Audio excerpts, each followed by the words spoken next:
अंधाराचे जाळे झाले मोकळे आकाश, दरी खोऱ्यातून वाहे एक प्रकाश प्रकाश. प्रज्वलित असलेला दीप हा प्रकाशाचा स्तोत्र असतो आणि प्रकाश हा ज्ञानाचा स्तोत्र असतो. अखंड तेवत असलेल्या चैतन्य स्वरूपाकडून ज्ञानाची प्राप्ती होऊन उच्च मानवी मूल्यांची स्थापना होणे हा प्रज्वलनाचा हेतू असतो. ज्ञानाचा दीप प्रज्वलित करून या मंगलमय सोहळ्यास सुरुवात करूया. भदंत संघघोष व भदंत नागप्रकाश यांना मी विनंती करते की त्यांनी तथागत गौतम बुद्ध व डॉक्टर बाबासाहेब आंबेडकर यांच्या प्रतिमाला हार अर्पण करून मेणबत्ती प्रज्वलन करावे अशी मी त्यांना विनंती करते. बोधिसत्व डॉक्टर बाबासाहेब आंबेडकर की जय. तथागत भगवान बुद्ध की.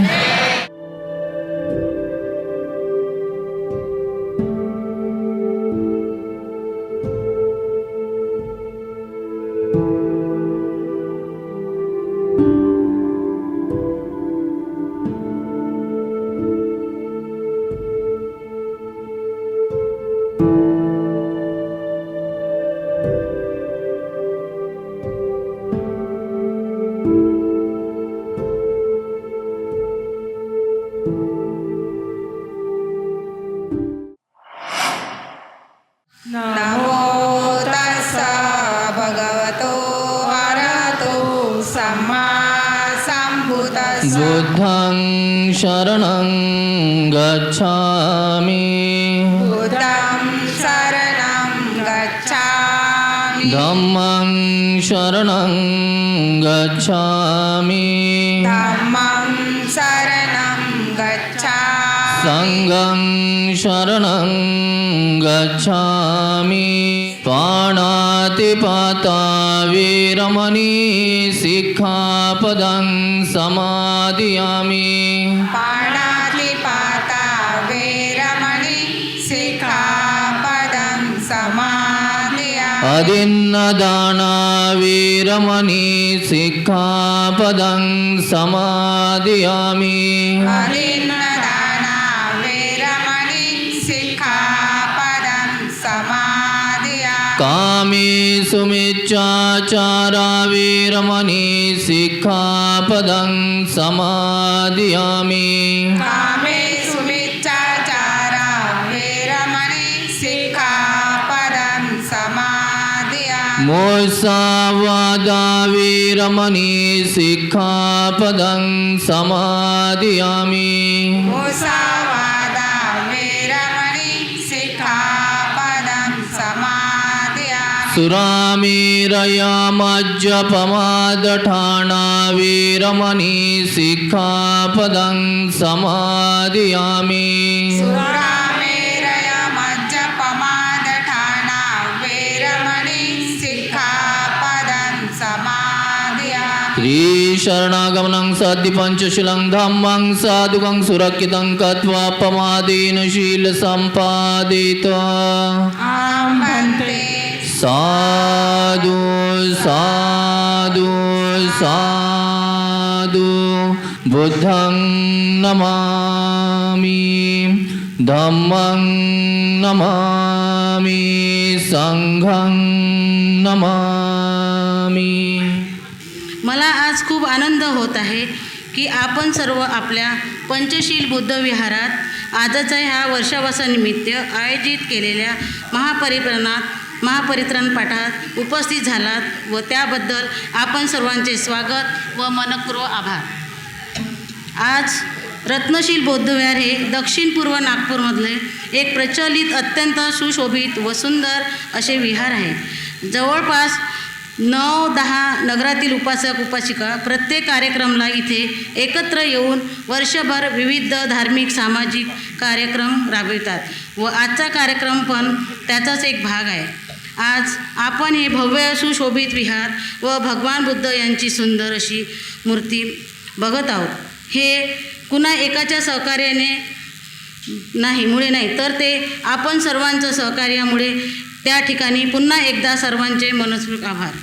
हे विहार घडविण्यासाठी सर्वांचा असा मोलाचा वाटा आहे आतापर्यंत लाभलेले आहे. 1996-97मध्ये या जागी एक फक्त झेंडा होता. कालांतराने इथलेच बौद्ध उपासक उपासिका भानुदासजी चिमनकर, त्यांचे मोठे बंधू भाऊरावजी डोके धर्मदासजी हातमोडे, रमाताई शेंडे, रतिरामजी गजबिये व इतर यांच्या सहकार्यातून इथे एक बुद्धमूर्ती स्थापना करण्यात आली व आज पण ती बुद्धमूर्ती आपण आपल्या विहारात जोपासलेली आहे. ह्यानंतर सन 1998 ते 99मध्ये भानुदाजी चिमणकर व भाऊरावजी ढोके यांनी विहाराच्या प्रगतीसाठी अनिल शेंडे, गायमुखेजी, राकेश चिमणकरजी यांना ही जबाबदारी दिली व यांचा अथक सहकार्यातून राजेश्री समितीची स्थापना झाली. त्यानंतर समितीचा कारभार माजी अध्यक्ष विजयरावजी खोब्रागडे, दिवंगत उत्तमरावजी निकोसे, राष्ट्रपालजी मोटघरे यांच्याकडे आला व यांच्या कार्यकारिणीत ते सन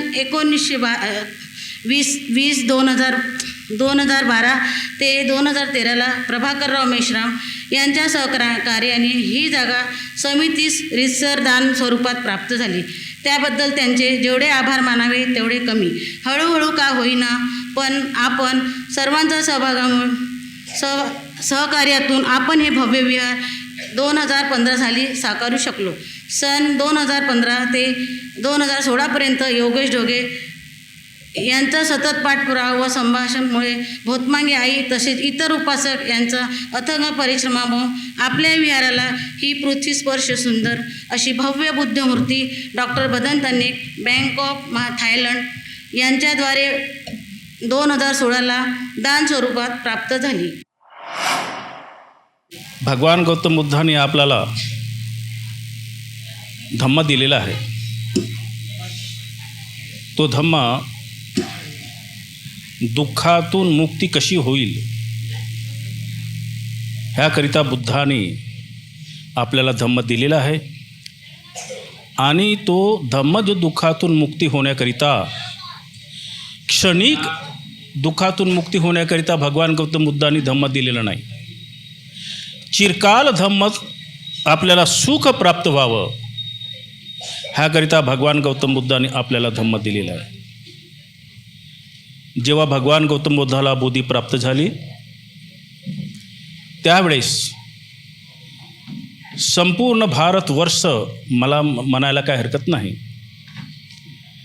हा अंधकारामधून अंधकाराकडे जात होता. आणि त्या कारणामुळे ह्या देशाची अधोगतीच होत होती. उन्नतीकडे हा देश जात नव्हता, आपण पाहतो आहोत. आणि ह्याचमुळे, अधोगतीमुळे, एवढा मोठा आपला देश असूनसुद्धा ह्या देशावर इंग्रजांनी, मोगलांनी राज्य केलेले आहे. याचे कारण आम्ही इथले जे धर्म आहेत त्या धर्माने मनुष्याला अधोगतीकडे नेलेला आहे, अंधश्रद्धेकडे नेलेला आहे. आपला स्वतःचा स्वार्थ साधण्याकरिता, आपण ह्या फक्त एवढ्या मोठ्या देशावर अधिपत्य स्थापन करण्याकरिता, ह्या देशातील प्रत्येक व्यक्तीला तोडण्याकरिता ह्या देशातील धर्मांनी षडयंत्र रचून हा देश हजारो वर्ष गुलाम राहिलेला आहे. आणि म्हणून हा भगवान गौतम बुद्धाचा धम्म कसा आहे हे आपण जाणून घेतलं पाहिजे. भगवान गौतम बुद्धाच्या धम्मामध्ये सत्यनारायणांची कथा नाही आहे. बुद्धाच्या धम्मामध्ये काल्पनिक कथेला काही स्थान नाही आहे. शाश्वत सत्य, प्रमाणावर आधारित, अनुमानावर आधारित भगवान गौतम बुद्धाचा धम्म आहे. आणि हा धम्म श्रवण करण्याकरिता आपण सर्व लोक आपापले कामधाम सोडून भगवान गौतम बुद्धाचा धम्म कसा आहे हे ऐकण्याकरिता आपण ह्या विहारामध्ये आलेला आहात. आणि त्यामुळे मी आपला सर्वांचा आभारी आहे. धम्म कानाने श्रवण करणे आणि सोडून देणे त्यांनी काही धम्माचे अनुयायी आम्ही होऊ शकत नाही. लक्षात, धम्म आचरणाचा अनु आहे, अनुभूतीचा धम्म आहे. प्रत्येक गाथेमध्ये काल्पनिक गोष्ट नाही आहे. प्रत्येक गाथेमध्ये, प्रत्येक सूत्रामध्ये अर्थ आहे. आणि आपण त्या अर्थाचं जर योग्य पद्धतीने वाचन समजून जर आचरण जर केलं तर निश्चित आपल्या जीवनामध्ये दुःख शांती प्राप्त झाल्याशिवाय राहणार नाही. भगवान गौतम बुद्धाच्या धम्म आणि अन्य धर्मामध्ये फार मोठा फरक आहे. ज्यांना धम्म आणि धर्म समजत नाही असे लोक सर्व धर्म सारखेच आहे म्हणतात. आपण पाहतो ना. परंतु अन्य धर्माच्या जे सर्व धर्म जर असतील त्या धर्माच्या व्यतिरिक्त भगवान गौतम बुद्धाच्या धर्म आहे. भगवान गौतम बुद्धाच्या धर्मामध्ये आता सांगितल्याप्रमाणे काल्पनिक गोष्टी नाही आहे, सत्य आहे. बुद्धाला जेव्हा बोधी प्राप्त झाली होती तेव्हा बुद्धांना ही बोधी असाधारण बोधी होती. बुद्धांनी म्हटलेलं होतं, माझा धर्म माझा धम्म मोठ्या मोठ्या विद्वानांनाही समजणं कठीण आहे. सर्वसामान्याची तर गोष्ट वेगळी आहे. आणि म्हणून माझा धर्म जो समजून घेईल तर तो दुःखातून मुक्त झाल्याशिवाय राहणार नाही, हे बुद्धांनी सांगितलं होतं. तरी पण बुद्धाने विचार केलेला होता, हा कठीण धम्म मी लोकांपर्यंत पोचवलं, लोकांनी जर तो धर्म जर आचरणात आणलं नाही तर मलाही त्याचा पश्चाताप होईल आणि लोकांनाही पश्चाताप होईल आणि माझं सारं परिश्रम काय होईल, व्यर्थ होईल. आणि म्हणून मी स्वतःचाच उद्धार का करू नये असं भगवान गौतम बुद्धाच्या मनामध्ये द्वंद्व निर्माण झालेलं होतं. परंतु माणसामध्ये दोन मनं असतात, एक होकारात्मक आणि दुसरा नकारात्मक. तेव्हा बुद्धाला असं वाटलं की नाही, सर्व जग आता दुःखामध्ये आहे, ह्या दुःखामधून त्याला मुक्त करण्यासाठी मला धम्माचा प्रचार प्रसार करावाच लागेल. लोकांपर्यंत माझा धम्म पोचावंच लागेल. आणि कोणी येवोत, कोणी आचरण करोत किंवा न करोत, जेव्हा त्याला लोकांना माझा धम्म जेव्हा समजून चुकेल तेव्हा निश्चित ते धम्माकडे आकर्षित झाल्याशिवाय राहणार नाही. आणि म्हणून भगवान गौतम बुद्धांनी जो धम्माचा प्रचार प्रसार केलेला आहे, न भूतो ना भविष्यती असा धम्माचा प्रचार आहे. बुद्धांचा धम्मा त्या काळामध्ये फक्त आशिया खंडामध्येच होता. परंतु आज जर पाहाल तर भगवान गौतम बुद्धाचा धम्म हा संपूर्ण जगामध्ये कमी जास्त प्रमाणामध्ये काय झालेला आहे, प्रसारित झालेला आहे. जे अन्य धर्माचे लोक आहेत त्या धर्माच्या लोकांनी बुद्धाचा धम्म आणि आपल्या धम्माचा तुलनात्मक जर अभ्यास केला किंवा करतील आणि केलेले जर असतील तर ते लोक बुद्धाच्या धम्माकडे आकर्षित झाल्याशिवाय राहणार. एवढा मोठा भगवान गौतम बुद्धाच्या धम्मामध्ये शक्ती आहे. भगवान गौतम बुद्धाचा धम्म हा मानवाच्या कल्याणाचा आहे. आणि म्हणून अन्य धर्मातील लोक जे आहेत त्यांना असं वाटेल, जे बुद्धाच्या धम्माचे अनुयायी झालेले आहेत त्यांना असं वाटेल की आजपर्यंत जो मी अन्य धर्मामध्ये होतो तो अन्य धर्मामध्ये माझं जीवन व्यर्थ गेलेलं आहे. भगवान गौतम बुद्धाच्या धम्माचं मी जो आचरण करत आहो तो जीवनाला चिरकाई सुख देणारा आहे. म्हणून बुद्धांनी ज्यावेळेस आपल्या धम्माचा प्रचार प्रसार करत होते त्यावेळेस भगवान गौतम बुद्धाच्या धम्माकडे जास्तीत जास्त ब्राह्मण लोकच आकर्षित झालेले आहेत, ते आम्ही पाहतो. कारण शिक्षणाचं क्षेत्र त्यांच्याकडे होतं. सत्य असत्य ते समजून शिकत होते. आणि म्हणून बुद्धांच्या धम्माकडे जास्तीत जास्त ब्राह्मण लोक आकर्षित झालेले आहेत, झालेले होते. आणि आताही आपण जरी पाहतो जे धम्म कोणाकरिता आहे, कशाकरिता आहे, कोणासाठी आहे, हे ज्यावेळेस समजून जातात त्यावेळेस ते बुद्धाच्या धम्माकडेच आकर्षित होतात. धम्म हा माणसाकरिता आहे, माणूस हा धम्माकरिता नाही. जो धम्म माणसाला नीती, अनुशासन, जीवन जगण्याचा मार्ग सांगतो तो खरा धर्म. आपले आयु फार कमी आहे. 100 वर्ष जरी आपण जरी म्हटलं तरी आपले 100 वर्ष आयु काय आहे? कमी आहे. फारच क्षणभर. सृष्टी अनंत आहे. कशी आहे?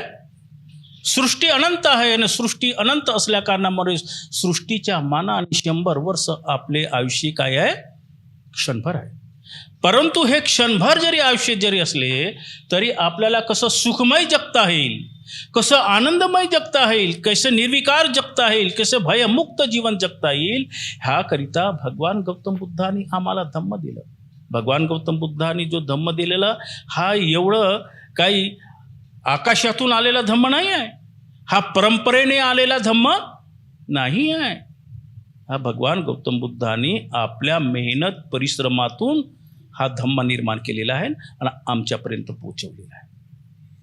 आपण पाहतो आहोत 2006 मध्ये जिनेवामध्ये जागतिक परिषद भरलेली होती. जागतिक ते सर्व धर्मांची जागतिक परिषद भरलेली होती. असं राजकीय सामाजिक नाही, जागतिक. आणि सर्व धर्माचे महान महान पंडित लोक त्या ठिकाणी आले. धम्माच्या बाबतीत सर्वांची चर्चा झाली. आपापल्या धर्माचा त्यांनी मोठेपणा सर्वांच्या समोर प्रसिद्ध केला. पण शेवटच्या वेळेस जेव्हा सर्व धर्मामध्ये सर्वश्रेष्ठ धर्म जर कोणता जर असे आहे यावर ज्यावेळेस मताऐक्य झाले त्यावेळेस सर्वांनी भगवान गौतम बुद्धाच्या धम्मच हा सर्वश्रेष्ठ आहे असं जाहीर केलेलं आहे. भगवान गौतम बुद्धाच्या धम्मामध्ये काल्पनिक गोष्ट नाही. अंधकारातून प्रकाशाकडे नेणारा हा धम्म आहे, कशीच काल्पनिक गोष्ट नाही. आणि म्हणून मला पुन्हा पुन्हा सांगावं असं वाटतो की आम्ही भगवान गौतम बुद्धाच्या धम्माचे अनुयायी आहोत, उपासक नाही आहे, अंधश्रद्धेवाले. आम्ही अनुयायी आहोत. आणि म्हणून आमचं कर्तव्य आहे भगवान गौतम बुद्धांनी सांगितलेले जे मार्ग आहे त्या मार्गावर आम्ही चालणे. जर आम्ही त्या मार्गावर चालण्याचा प्रयत्न केला तर निश्चित आमच्या समाजामध्ये, अन्य समाजामध्ये जिथे जहाल तिथे तुमचा मान सन्मान आदर सत्कार झाल्याशिवाय राहणार नाही. आणि तुमचाच मान सन्मान आदर सत्कार होईल असं नाहीये, त्यासोबत बुद्ध, धम्म आणि संघाचा सुद्धा मान सन्मान होईल. परंतु तुम्ही धम्माच्या मार्गावर जर चालले नाही, धम्माच्या नीतिनियमाने जर चालले नाही तर तुमचाही मान सन्मान होणार आणि बुद्ध, धम्म आणि संघ याचाही सुद्धा मान सन्मान होणार नाही. इतका मोठा सुंदर धम्म आम्ही निंदनीय करून ठेवलेला आहोत असं झाल्याशिवाय राहणार की सर्व कानून कायदे पंचशिलाच्या आधारावरच आहेत. पंचशिलाच्या व्यतिरिक्त दुसरा काही कानून कायदा नाही.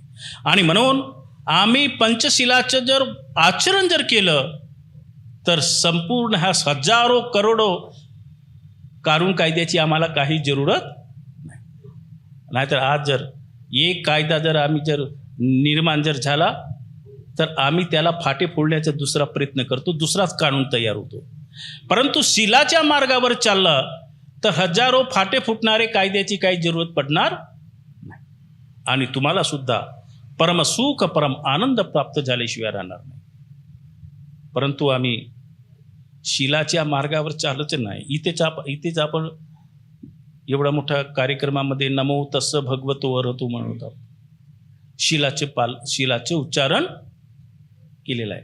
परंतु इथूनच काही काळानंतर काही लोक दारूच्या दुकानात जातील, तंबाखू खातील, बिड्या पेतील, अरे कसलं तुम्ही धम्माच्या मार्गावर आहात, असंभव आहे.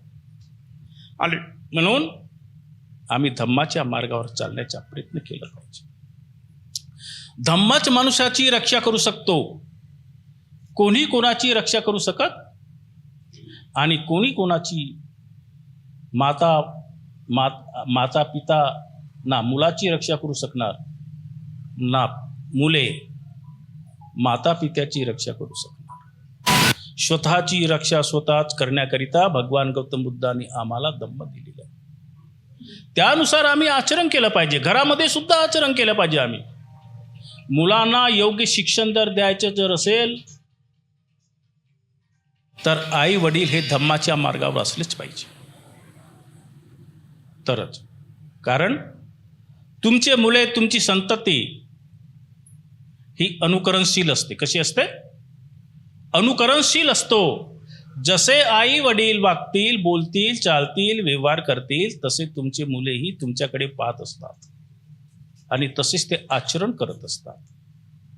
आणि म्हणून आपल्या मुलावर योग्य संस्कार जर द्यायचे जर असेल तर तुम्ही पहिला प्रथम संस्कारित होणे जरुरी आहे, अन्यथा असंभव बात आहे. आणि म्हणून म्हटलेलं आहे, माता पिता होणे सोपी गोष्ट आहे. काय आहे? माता पिता होणे, आई वडील होणे सोपं आहे.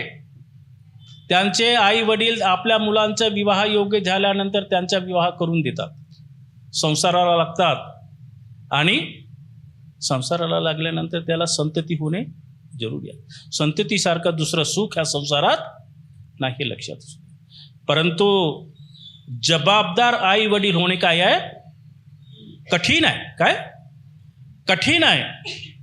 जबाबदार आपली जबाबदारी आम्ही सांभाळण्याचा प्रयत्न केला पाहिजे. माझी जबाबदारी माझ्या संततीविषयी काय जबाबदारी आहे हे आम्ही शिकलं पाहिजे.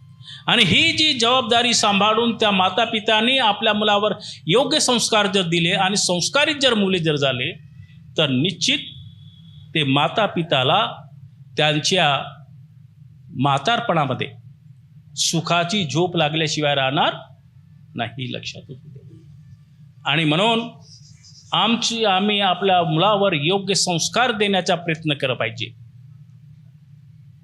तरच हे गोष्ट शक्य आहे. परंतु आम्ही तसं करताना दिसत नाही. मुले जसे वागतात तसे वागू देतात आणि नंतर मात्र ते जर वाममार्गाने जाण्याचा प्रयत्न जर केला किंवा गेले तर आई वडील आपल्यावरची जबाबदारी त्या मुलावर काय टाकतात? सोडून देतात. आम्ही यांना कितीतरी प्रयत्न केलं समजवण्याचा, समजत नाही, याचे नशीब याच्यापासून. परंतु ही संपूर्ण जबाबदारी ते आई वडिलांची असते, त्या मुलांची नसतो. आणि म्हणून आपले कर्तव्य आहे की आम्ही त्या मुलांना योग्य संस्कार दिले पाहिजे. हेच भगवान गौतम बुद्धाच्या धम्मामध्ये आहे की भगवान गौतम बुद्धांनी आम्हाला सांगितलेलं आहे की शीलवान व्हा, नीतिवान व्हा, आदर्शवान व्हा, आपल्या मुलाला योग्य प्रशिक्षण द्या. जर तुम्ही योग्य प्रशिक्षण जर दिले तर निश्चित तो स्वतःची उन्नती जर करेलच, परंतु तो देशाची सुद्धा उन्नती केल्याशिवाय राहणार. आणि म्हणून ह्या देशाला लवकरात लवकर, जास्तीत जास्त लवकर ह्या देशाला जर उन्नती जर करून घ्यायची जर असेल तर आमची फार मोठी जबाबदारी आहे आपल्या मुलांना शिक्षण देण्याची जबाबदारी. आणि म्हणून आपल्या मुलावर आम्ही योग्य संस्कार देण्याचा प्रयत्न केला. आम्ही अज्ञानी होतो हे माहीत आहे, आम्हाला सर्वांना माहीत आहे. पण भगवान गौतम बुद्धांनी अज्ञानापासून ज्ञानाकडे आम्हाला नेलेलं आहे. आणि हेच तत्वज्ञान बाबासाहेबांनी, महात्मा ज्योतिबा फुलेंनी, शाहू महाराजांनी, तुकाराम महाराजांनी, तुकडोजी महाराजांनी, हे तत्वज्ञान महात्मा ज्योतिबा फुले ह्या सर्वांनी महापुरुषांनी बाबासाहेब बुद्धांचे तत्वज्ञान आत्मसात केलं. आणि त्या लोकांनी आपलं स्वतःचं कधी स्वार्थाकडे लक्ष दिलेलं. समाज कसं एक होईल, समाज संपूर्ण देश कसा सुशिक्षित होईल, सर्व देश कसा बुद्धिमान होईल, ह्याकडे त्यांनी लक्ष दिलं आणि सर्वांना सांगितलं की विद्या सर्वश्रेष्ठ आहे. विद्या जर प्राप्त जर केली तर तुमचे उन्नतीचे सर्व दार काय होतील? खुले होतील आणि तुम्ही तुमचं जीवन सुखमय आनंदमय होऊ शकेल. हे बुद्धाचं तत्वज्ञान, बाबासाहेबांचं तत्वज्ञान आणि ह्या तत्वज्ञानावर बाबासाहेबांनी ह्या देशाची संविधान निर्माण केली आहे बुद्धाच्या तत्वज्ञानावर. आणि त्या कारणामुळे ह्या तत्वज्ञानामुळे संपूर्ण शिक्षणाचा अधिकार प्राप्त झालेला आहे. सर्व जाती धम्मपंथाचे लोक ह्या देशाची रक्षा करण्याकरिता मिलिटरीमध्ये जात आहेत आणि ह्या देशाची सुरक्षा करण्याचा ते प्रयत्न करत आहेत. फार मोठी अनमोल गोष्ट आहे, आनंदाची गोष्ट आहे. बुद्धांच्या काळामध्ये किंवा बाबासाहेबांनी जोपर्यंत धम्म आम्हाला दिलेलं नव्हतं तोपर्यंत फक्त ह्या देशाची सुरक्षा क्षत्रिय वर्गाकडेच होती आणि म्हणून क्षत्रिय 3% किंवा 5% नाही का. परंतु एवढ्या देशाची रक्षा करणं फार मोठं कठीण होतं ना. आणि म्हणून बाबासाहेबांनी बुद्धांच्या तत्वज्ञानावर ह्या देशाची संविधान निर्माण केली आणि सर्व जाती धर्म पंथाच्या लोकांना ह्या देशाची सुरक्षा करण्याकरिता समाविष्ट होण्याकरिता कायद्याची निर्मिती केलेली आहे. आणि म्हणून आज आपण पाहतो आहोत ह्या देशाकडे कोणी वाकड्या नजरेने पाहण्याची कुणाची सक्ती होऊ शकत नाही. ह्या बाबासाहेबांची पुण्याई आहे आणि ह्या बाबासाहेबांचे ह्या देशावर फार मोठा उपकार आहे. हा देश बाबासाहेबांचे उपकार कधी फेडू शकत नाही. एवढं मोठं ह्या देशावर बाबासाहेबांचे उपकार आहे. हे कशामुळे आहे? हे भगवान गौतम बुद्धाच्या तत्वज्ञानामुळे. बाबासाहेब हे धार्मिक प्रवृत्तीचे होते. त्यांचे वडील रामजी हे सुभेदार होते आणि रामजी हे धार्मिकच प्रवृत्तीचे होते. आणि म्हणून रामजीने बाबासाहेबांना धम्माचं वाचन करण्याकरिता सक्तीने करत होते. आणि सोबतच बाबासाहेबांच्या जीवनामध्ये रामजीने शिस्तता निर्माण केलेली होती. शिस्तबद्ध बाबासाहेबांचे जीवन होते आणि म्हणून धार्मिकता आणि शिस्तबद्धता ह्या दोनही गोष्टी बाबासाहेबांच्या जीवनामध्ये असल्या कारणामुळे बाबासाहेब हे स्वतःकरिताच त्यांनी काहीही करून ठेवलेलं नाही. हे तुमच्या आमच्याकरिता सर्व करून ठेवले. म्हणून शिक्षणासोबत नीतीची जरूरत आहे. आज आपण पाहतो आहोत कॉलेजचे आपण कितीही उच्च शिक्षण जरी प्राप्त जर केले तरी त्या कॉलेजच्या शिक्षणामध्ये नीती आणि अनुशासन नाही आहे. फक्त पोट भरण्याचे साधन त्या शिक्षणामध्ये आहे. परंतु नीती आणि अनुशासन जर शिकायचं जर असेल तर बुद्धाच्या धम्मामध्येच आपण नीती आणि अनुशासन शिकू शकतो. आणि त्याकरिता आम्ही विहारामध्ये येण्याचा प्रयत्न केला पाहिजे. आम्ही विहारामध्ये येतच नाही. नमो तसं भगवतो म्हणतच नाही. घरच्या घरीच आम्ही येतच नाही विहारामध्ये. आम्ही विहारामध्ये येण्याचा प्रयत्न केला पाहिजे. वंदनामध्ये भाग घेतला पाहिजे. प्रवचन ऐकलं पाहिजे. त्या अनुषंगाने वागण्याचा प्रयत्न केला पाहिजे. पण आम्ही मोठे हुशार आहोत, विद्वान आहोत. भिक्षू काय सांगेल का विहारामध्ये? जे सांगेल ते आम्हाला माहीतच आहे असं म्हणून आम्ही विहारामध्ये कधी येत नाही. आपल्या मताने पुस्तकांचं वाचन आणि सामूहिकरित्या जे वाचन होते त्यामध्ये फरक आहे. विहारामध्ये ज्या गतिविधी होतात त्या गतिविधी हे शिस्तबद्ध होत असतात. आपल्या जीवनामध्ये आपल्या परिवाराला जर शिस्त जर लावायची जर असेल तर आम्ही सर्व परिवारासहित आम्ही विहारामध्ये येण्याचा प्रयत्न केला पाहिजे. आणि त्या अनुषंगाने वागण्याचा प्रयत्न जर केलं तर निश्चित आम्ही आपल्या जीवनामध्ये सफल झाल्याशिवाय राहणार नाही. एवढं मोठं बुद्धाचं तत्वज्ञान आहे. आम्ही गाथा जरूर म्हणतो, परंतु गाथाचा अर्थही समजून घेतले पाहिजे. आज प्रत्येकाच्याकडे गाथेचे पुस्तकं जरूर आहेत, सूत्रांची पुस्तकं जरूर आहेत, आणि त्या सूत्राचा अर्थ काय आहे हे आम्ही समजून घेतलं पाहिजे. आणि त्या अनुषंगाने आम्ही खरी आपल्या घरामध्ये वागण्याचा जर प्रयत्न जर केलं तर निश्चित आम्ही आपल्या जीवनामध्ये सुख आणि शांती समृद्धी प्राप्त केल्याशिवाय राहणार नाही. आणि आम्ही गर्वाने बुद्ध धम्माचे अनुयायी म्हणायला काही हरकत होणार नाही.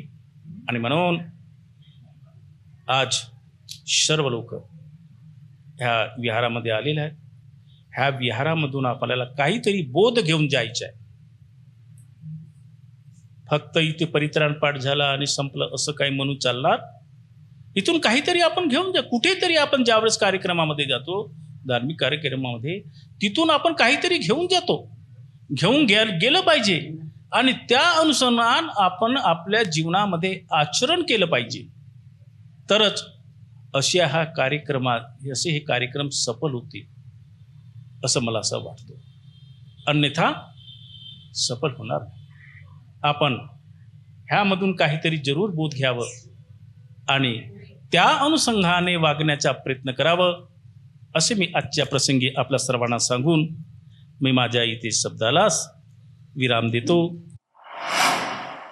रत्नशील विकास समितीने आयोजित केलेलं द्वारसंचलित रत्नशील बुद्ध विहार आदर्शनगर येथे वर्षावासा प्रित्यर्थ जे आम्हा लोकांना आपण वर्षावासाच्या निमित्ताने पाचारण केलं त्याबद्दल मी मनापासून आपलं अभिनंदनही करतोय आणि आपले आभारही मानतोय. कारण आम्हाला जेव्हा या विहारात पाऊल ठेवलं त्यावेळेला जे आमचं मन प्रसन्न झालं की विहार इतकं नीटनेटकं आणि इतकं ॲट्रॅक्टिव्ह दिसतंय की असं वाटतं सगळं सोडून इथं राहावं. अत्यंत सुंदर आहे, म्हणजे वाखाणण्यासारखं आहे. आणि त्या विहाराला शोभा आली म्हणजे तुम्ही उपासक आणि उपासिकांनी जे धम्माच्या नियमाप्रमाणे आपण आजच्या दिवशी स्वच्छ नितळ पांढरे वस्त्र धारण करून आलेत, याच्यावरून असं वाटतं की तुमच्या सगळ्यांची मनं प्रांजळ आहेत. आणि मनं सर्वांची प्रांजळ ठेवली तरच विहारात येण्याचा हक्क असतो.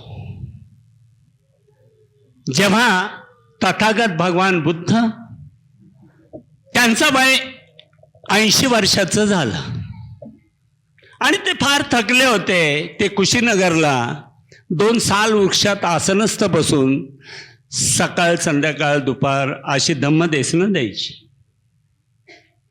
एक दिवस सकाळी सकाळी धम्मदेशनं देत असताना त्यांच्या समोर एक मळका सळका ज्याच्या अंगावर मळीन कपडे होते, पायजामा शर्ट, अत्यंत घाणेरडा असा दिसणारा तो व्यक्ती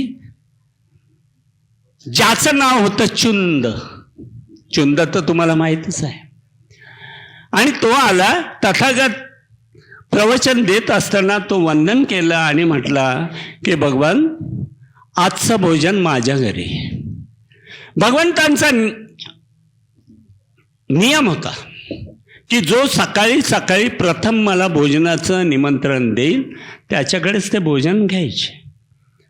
त्याच्यामुळे तथागत प्रवचन देत असतानाच त्यांनी मानेनेच होकार दिला. आणि तो गरीब त्या जेतवनाच्या बाहेर जातो न जातो म्हणजे तो आतच असतो त्यावेळेला एक रथात बसून उच्चवर्णीय असा रईत जाता एक व्यक्ती येतो आणि तो खाली उतरून तथागतांचं तेव्हा प्रवचन संपलेलं असतं आणि त्यावेळेला त्यांना वंदन करतो आणि म्हणतो की हे भगवान आजचं भोजन माझ्या महालात आहे. तेव्हा भगवान म्हणतात, क्षमा करा, मी आपल्या भोजनाचा स्वीकार नाही करू शकत. तर का? मी भोजनाचा स्वीकार केलाय कुणाकडे? तर तो व्यक्ती जो जेतवनाच्या बाहेर गेलेला नसतो त्याच्याकडे अंगुली निर्देश करतात, अंगुली निर्देश करतात आणि तिथे त्यावेळेला त्याचं लक्ष जातं त्यांच्याकडे आणि तो म्हणतो, भगवान याच्याकडे तुमचं भोजन आहे? अहो त्याला एक वेळ खाण्याची मारामार आहे, तो तुम्हाला काय भोजन देईल? तेव्हा भगवान म्हणतात, काही असो, त्यांनी माझ्या नियमाप्रमाणे प्रथम मला भोजनाचं निमंत्रण दिलंय, तो जे देईल ते मी प्राशन करेल. मग तो आलेला व्यक्ती थोडासा त्वेषानेच निघून जातो. आता तो खरंच गरीब असतो, दरिद्री असतो, त्याचा व्यवसाय असतो वराह कत्तलाचा. वराह माहिती ना? वराह प्राणी, वराह प्राणी माहिती ना? तर वराह कत्तलाचा त्याचा व्यवसाय असतो आणि त्याची जात असते लोहार. आता तथागत त्याच्याकडे भोजनाला जातात, पण आता तथागतांना भाजी काय द्यावी म्हणून तो एका अरण्यात जातो आणि शर्करामध्ये कंदमुळं काढतो. शर्करामध्ये म्हणजे आपण म्हणतो ना, ते मशरूम खाता ना तुम्ही, ते मशरूम आता घरचे खाता, घरी बनवलेले, जंगलातले कोणीच खाऊ शकत नाही, कारण का 99.9% विषारी असतात. आणि असे कंदमुळं तो काढतो आणि त्याची भाजी करतो आणि अशी कंदमुळं विषारी झाडाच्या भोवती येत असतात. त्याला त्या गरिबाला माहीत नसतं म्हणून तो भोजन तयार करतो, तथागतांना भोजनास बसवतो. तथागत पहिला निवाला घेतात, तथागत पहिला घास घेतात आणि त्यांच्या लक्षात येतं की मी या भाजीमुळे माझा मृत्यू हा निश्चित आहे, मी मरणारच आहे. परंतु त्या व्यक्तीला तथागत बुद्ध काहीही न सांगताना ते भोजन लवकर प्राशन करतात. जसं ते भोजन प्राशन करतात तसं त्यांच्या शरीरात विष पसरल्याची जाणीव होत असते. म्हणून त्यांना असं वाटतं की ह्या गरिबावर कोणी आरोप करू नये म्हणून लवकर त्यांनी भोजन केलं आणि आपल्या जागी विहरते झाले. आता रस्त्याने विहरते झाले, निघाले त्यावेळेला, तर शांत बस डॉक्टर, मी बोलतो इथं. तर ते विहरते झाले. जाता त्यांचे पायात पाय लडखडत होते, चक्कर येत होती. कसे बसे ते त्या 2 वृक्षाच्या 10 पावलं 20 पावलं अगोदर पोहोचतात. तर तिथे 2 भिक्खू उभे असतात. त्या भिक्खूंना तथागत आवाज देतात की हे भिक्खू लवकर या आणि मला तुमच्या खांद्याचा आसरा द्या, कारण मी विषारी अन्न प्राशन करून आलोय. माझा मृत्यू आताही होईल, मगही होईल. तेव्हा ते दोघंही येऊन दोन्हीकडून खांद्याला आसरा देतात आणि म्हणतात, हे भगवान, असा कोण मूर्ख व्यक्ती की त्यांनी तुम्हाला विषारी भोजन प्राशन करण्यास भाग पाडलं. त्यावेळेला राजांची पद्धती होती म्हणून ते म्हणतात की राजाला सांगून आम्ही त्याला 3 शिक्षा करायला लावू. पहिली शिक्षा हत्तीच्या पायाखाली चिरडून मारण्याची, किंवा भर चौकात त्याला सर्वांनी दगडाने ठेचून मारण्याची, किंवा फाशी द्यायची. तेव्हा भगवान म्हणतात, नाही रे, त्याने मला अति प्रेमाने, अति श्रद्धेने, अति आपुलकीने मला भोजन दिलंय की जेणेकरून माझ्या आयुष्यात त्याने इतक्या आपुलकीने देणारा तोच व्यक्ती. तेवढं त्यांच्या लक्षात येतं की माझ्या नंतर तो उपासक भोजन करणार आहे. म्हणून ते दोघांनाही म्हणतात, अरे जा पळा आणि त्याला सांगा की ते अन्न विषारी आहे, ते अन्न प्राशन करू नको, तर ते अन्न इतरत्र फेकून दे, पण इतरत्र न फेकता एक जमिनीत गड्डा कर, त्याच्यावर टाक, त्याच्यात टाक, त्याच्यावर माती टाक, त्याच्यावर मोठा दगड ठेव की जेणेकरून कुठलाही प्राणी मात्र ते दगड काढून ते अन्न प्राशन करून त्याचंही प्राण जाऊ नये. सांगितल्याप्रमाणे ते दोघं जाऊन आले सांगून. मग तथागतांनी सर्व भिक्खू संघांना बोलवलं आणि म्हटले की हे भिक्खू, माझं वय आज 80 वर्षाचं आहे. मी 45 वर्षापूर्वी अत्त दीप भव म्हणजे मी स्वयंप्रकाशित झालो आणि या 45 वर्षाच्या कालावधीत मी सर्वांना मैत्री करुणा दिली आणि तो त्यांनी अवलंबला तर त्यांचं जीवन अत्यंत उज्ज्वल होईल. परंतु भिक्खू, मी तुम्हाला माझ्या आयुष्यातले 2 भोजनाचं महत्त्व देतोय म्हणे. तर माझ्या आयुष्यातल्या 2 भोजनाला महत्त्व आहे. ते म्हणजे प्रथम, माझ्या आयुष्यातलं प्रथम भोजन उरुवेला प्रदेशातल्या सेनानी गावच्या नगराधिपतीची मुलगी सुजाता हिने दिलेल्या खिरीमुळे माझ्या शरीरात ऊर्जा निर्माण झाली आणि त्या ऊर्जेमुळे मी निरंजना नदीच्या त्या किनारी जाऊन मैत्री, करुणा, मुदिता, उपेक्षा या 4 ब्रह्मविहाराभोवती 7 आठवडे मी चक्रमन ध्यान केलं आणि त्यामुळे मी स्वयंप्रकाशित झालो, आत्मदीप भव झालो. म्हणून माझ्या आयुष्यातलं प्रथम भोजन सुजाताने दिलेली खीर. आणि म्हणूनच आपल्या बौद्ध इतिहासात खिरीला अनन्यसाधारण महत्त्व आहे. आणि माझ्या आयुष्यातलं अंतिमचं भोजन म्हणजे त्या गरिबाने दिलेल्या भोजनामुळे मी या संसाराच्या भवचक्रातून, या जन्म मृत्यूच्या भवचक्रातून सुटून महापरिनिर्वाणाकडे गेलो. म्हणून त्याच्या भोजनाला मी अनन्यसाधारण महत्त्व देतो. त्याच्यामुळेच माझं महानिर्वाण झालं. म्हणजे मी ह्या सगळ्या भवचक्रातून सुटलो. आपण भवचक्रातच असतो ना. हेच माझ्या आयुष्यातले 2 भोजन आहेत जे महत्त्वाचे आहेत. म्हणूनच आता माझं प्रवचन संपलंय. फक्त 1 मिनिट मी तुमचं घेईन की या प्रवचनात तुम्हाला बुद्धाची मैत्री कुठे दिसली, सांगू शकाल? चुकीचं सांगा, मी सांगायला तयार आहे, पण बोललं पाहिजे. नाही तर काय होईल, रात्रभर रामायण शिकवलं, सकाळी रामाची सीता कोण बहीण असं होईल. तर ते मला कळलं पाहिजे. हा, बरोबर आहे. करुणा कुठं आहे?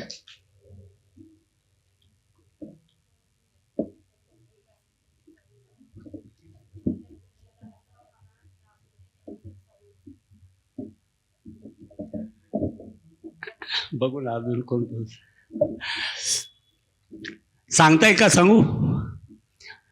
मैत्री होती ताईंचं, बरोबर आहे की त्यांनी, आता बघा तुमच्याच नातेवाईकाचं लग्न आहे आणि दोन्ही नातेवाईकांच्या मुलांचं एकाच दिवशी, एकाच वेळी, एकाच रविवारी आहे.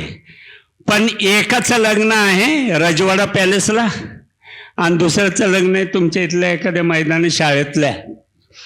तर तुम्ही कुणाच्या लग्नाला जाणं पसंत कराल? 650 रुपये ताट रजवाडा पॅलेस. तथागत गेले का?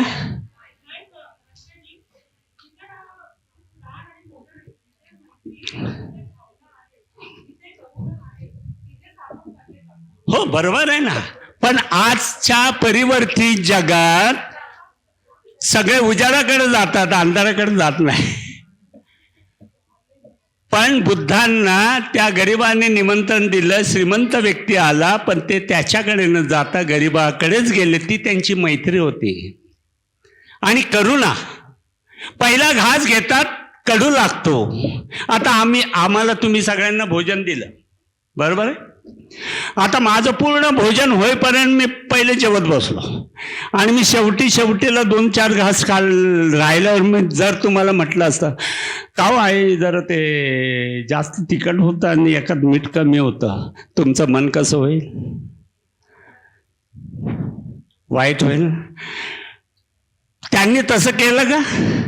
त्यांना पहिला घास विषारी लागला, ते म्हटले मी मृत्यूकडे जाईन पण याचं मन दुखावणार नाही, कारण हा गरीब आहे, हा मला दुसरी भाजी कुठून आणून देईल. मग त्याचं मन तुटलं असतं, बरोबर असतं. आता तुम्हाला मी जर म्हटलं असतं का हो तुम्ही श्रीखंड दिलं बासुंदी नाही दिली तर तुम्ही काय म्हटलं असं कुणाला तरी मुलांना, हे जा रे बाबा काय 60 रुपये 80 रुपयाची येईल ना, आनंद टाका त्यांच्या मड्यावर. म्हणजे तुम्ही चांगल्या मनाने दिलं असतं का वाईट मनाने? सांगण्याचं तात्पर्य आहे की करुणा, हिला करुणा म्हणतात, की एखाद्याच्या परिस्थितीविषयी आलेली दया, करुणा.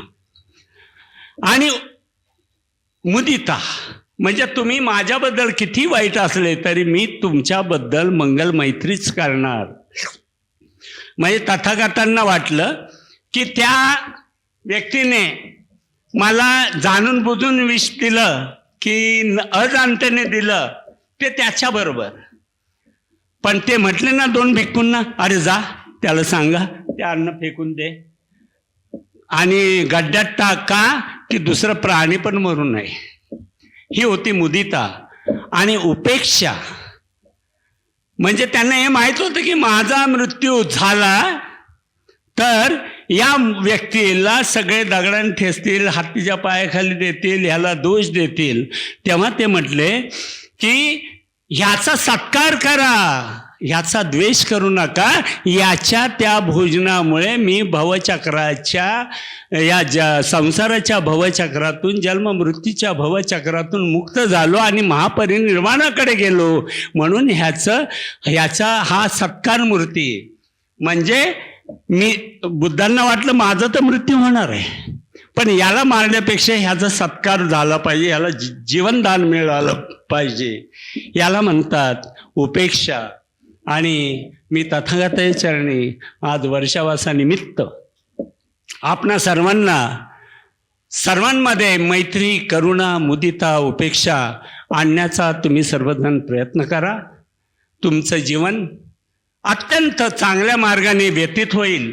आणि तुम्ही लहानपणापासून मुलांना डॉक्टरांनी सांगितल्याप्रमाणे दर रविवारी विहारात आणणं, त्यांना रोज रात्री झोपताना त्यांना छोट्या छोट्या गोष्टी बाबासाहेब बुद्धाच्या सांगणं. आपल्याला वेळ असो नसो वेळ काढावा लागतो. तुम्ही TV बघण्यापेक्षा तेवढं मुलांना झोपवताना तरी सांगा.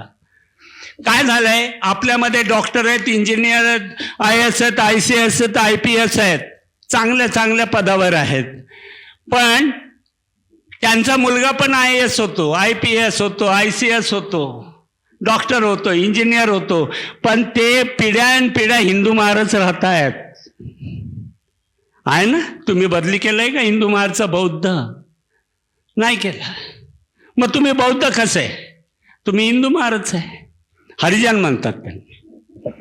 कारण का, जेव्हा तुम्ही बौद्ध व्हाल, जेव्हा तुमच्यावर अन्याय अत्याचार होतील, तेव्हा मीडिया बौद्धांवर अन्याय झाला असं जेव्हा मीडिया देतील पेपरला, TV ला, त्यावेळेला आपले 127 बौद्ध राष्ट्र आहेत आणि ते 127 बौद्ध राष्ट्र आपल्या मागे खंबीरपणे उभे राहतील. पण जोपर्यंत तुम्ही हिंदू महार राहाल तोपर्यंत तुम्ही दलितच समजले जाणार आणि ते बौद्ध राष्ट्रवाले म्हणणार की आमच्या जातीचेच नाही. असो, तुमच्यावरच सगळं डिपेंड आहे. तुम्हाला जर चांगलं बौद्ध व्हायचं आहे तर तुमच्या दाखल्यापासून, जन्मतार रजिस्टरपासून तुम्ही बौद्ध झाले पाहिजे.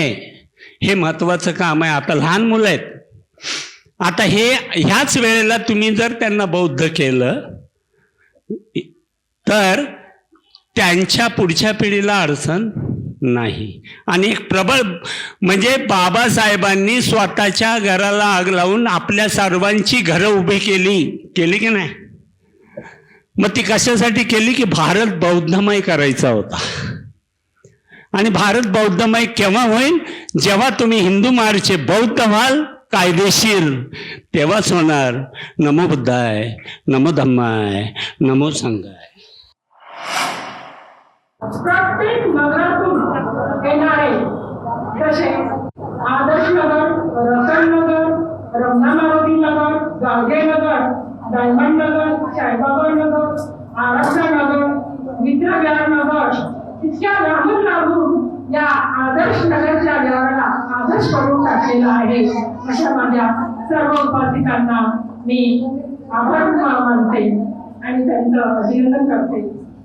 सुंदर अशा स्वागतीत म्हटल्या अशा माझ्या सखी कुंभारे ताई, बडगे ताई, नानवरे ताई, रामटेके ताई, नीतनवरे ताई, गडगे ताई यांचं सुद्धा मी अभिनंदन करते. प्रत्येक रविवारला इथे 4 ते 6 धम्मवर्ग चालते. ज्यांना कोणाला येत असेल ते येऊ शकतात.